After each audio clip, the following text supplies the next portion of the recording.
پی ټی آی والا تحریک انصاف خو خپل بجټ پیش کړی دی او ماشاءالله لکه د خپل لیډرانو لپاره او د خپل حکومت لپاره سب د نوم لپاره بجټ پیش شوی دی ولې چې دا بجټ دا شی دی چې د غریب سړي پکې هېڅ حیثیت نشته نه مزدور کار کس دی هغه استاد دی یا ټیچر دی یا داسې پولیس محکمه ده یا داسې نور سرکاري محکمه ده د هغو پکې د څه نه څه حیثیت نشته ولې چې د هغو لپاره څه بجټ نه دی شی پکې یو خو د بازار مسله زموږ د مهنګۍ مسله د لاکډاون مسله ده نو دا مقصد دا دی چې یاره که موږ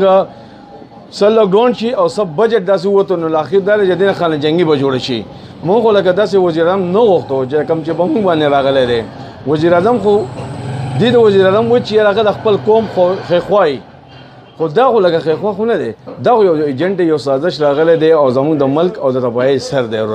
مقصد دا که موږ نور سوچو کوی د نور روان لاکډاون اتوار خو لاکډاون دی جمعه به هم رااله نو جمعې سره 3 ورځې چې په هفته کې 3 ورځې کاروبار نه نو اخر مقصد دا چې یاره لکه زموږ د کاروبار ختمولو ذریعه جوړه شوې ده دا دوی پنډونه راځي پاکستان ته او پته نه کېږي دا چېرته ځي دا خو لکه مقصد دا چې لکه جهانګیر او خو لندن ته لاړ ورسېدو او پاتې زمونږ کسان چې کوم شو نو دا اسې ګپ دی مونږ هغه غلط وي دا غل چور دی نو هغه حکومت د ده نه ډېر ښه و هغه غلو له پیې روانه وه خو مقصد د زمونږ د لیډران ته زمونږ د سواد نه 6 کسان وزیران دي یو وزیر پکې چې د سواد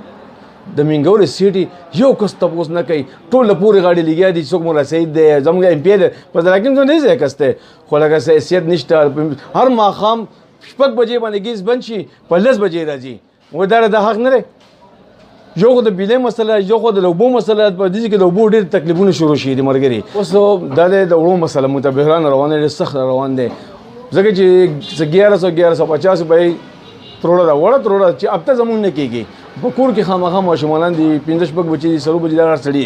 نو کم سړی لکه یو 200 300 بس 200 روپۍ تروړه والی د چې والی چینی والی او مزدوري نشته نه گاډي والا خو تبه برباد یاره مونږ لکه نور تنگ شوی یو د لاکډاون هم تنگ شوی یو مرز راغله ټیک تا هو مرز چې چاره وسته د اغه لوی بادشاہ دی دین یې نه پکا اوم د بادشاہ به لړکې زمونږ د دې په ذریعہ د دې په قرآن کې ارسشتا خو چا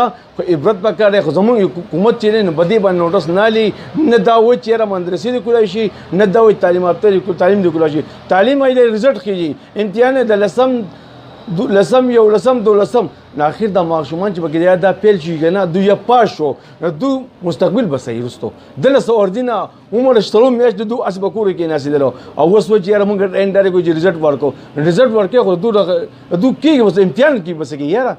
یو کم مزدور کسته هغه ته 1 روپۍ نه درسلې کم خبر جو دو کوله 12000 روپۍ ورکو ولا جنپاتار ورکو جماعتار کې بدل کومه جنپاتار صرف دا تاسو د نه کوم دا جنپاتار دې چې شي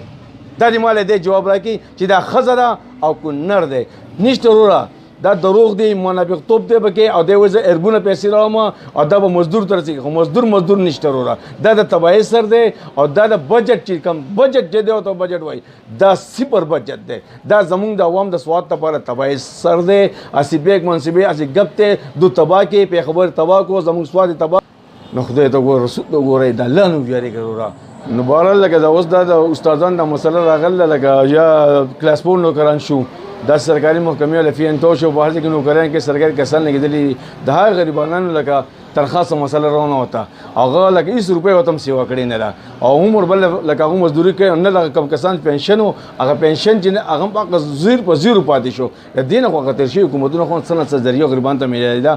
درې میاشتې سلام میاشتې د پبلک سکولونو تنخواګانې بندې دي نو دې له بس کېږي دې له به ورکوي څوک پیسې پکار وزیر اعلی محمود خان ده چې دا ټول تاوان به دې په خپله مني ولې چې دا وزیر اعلی دی نو پکار دی چې دا به دوی کې د کم پبلک استادان چې کم نه ټیچران چې دي هغو به کوو کې د وړو پیسې نه دلته کې راشي مونږ سره ناستې زموږ مرګې ټول چایبله شي چېرې لکه مونږ څه وکړو اخر مونږ ته خو بله لار نشته نو سکول بند دی اینډ ماسټر پرنسپل هغه له څه پیسې ورکولې چې هغه باندې کرایه څلور میاشتو ډب شوه دا کرایه به له څوک ورکوي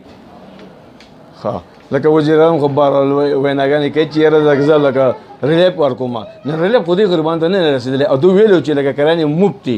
بلونه مفت دي نن خو د هر غریب په کور کې ور ډبېږي کرایه راکړه پوره شوې ده دکان ته راځي کرایه راکړه پوره شوې ده نو دی غریب له هم سب ذریعه پکار ده چې وزیر اعظم تا یو اعلان کړی او هغه خبره ستا لکه رستو شوه ته به خپله خبره نه ودرېږې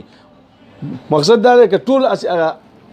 انګړه دنګړې ده او بله خبره دا دی چې موږ ته د تیلو مسله راغله تینو مثلا بسوات کې راغل نو سلیم الرحمن دی پمپونه خدا غدي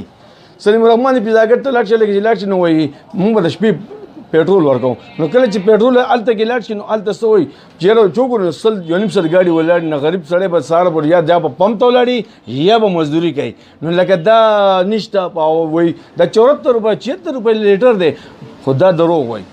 منافع توپ د 76 74 کړه دی نو ته الګستا په پمپ کې 200 روپے لیټر چلیږي ولې دا کم قانون دی د پی ډی حکومت ته ځکه چې دا برداشت لکه زمونه نور لکه دا خبره نور شي د مرګري لکه کو دا حالي کنه نو موږ به احتجاج شروع کو چوکونه وبند کو ولې زمونږ بچي موږ ته نه هر ناس دي موږ به کو زما کاروبار خراب دي زما بچو کاروبار خراب دي زما راشه شاته ځکان ټوکر باندې ټول جاړي فریاد کوي زه څوکم زما حالات سره ما چې سره دکان څخه پیسې نو زه کور ته کرای ولې ورکم یا د بیل پیسې ورکم دا خو شکر وباسو چې زمونږ د نیک ته الله هر څنګه چې دی او زموږ سره ډیر خله هغه ولا فاروق نوم دی ایماندار کسته زموږ سره په سخت کولاړي زموږ د مرګري دي انجوز او انجو اخبار ولدي کوار سره دي موږ سره منډه تل خدمت ته ولاړي خو لکه زموږ حکومت سپورټ څوک نشته ورا او سپور دا زموږ دکان هله لما پیسې زراله ما خام کور دړم په لاري خرچي مرچ کوم یا بیماری به کو کې راشي زه به چردم ډاکټر له بچا ته فریاد کوم مال به سوق سره کوي یاره اوس هغه وخم نه یاره چې یاره سره چې مال راکا سوق چاله 500 روپۍ نو ور کوي ولې نو ور کوي دا غبل کریم کاروبار نشته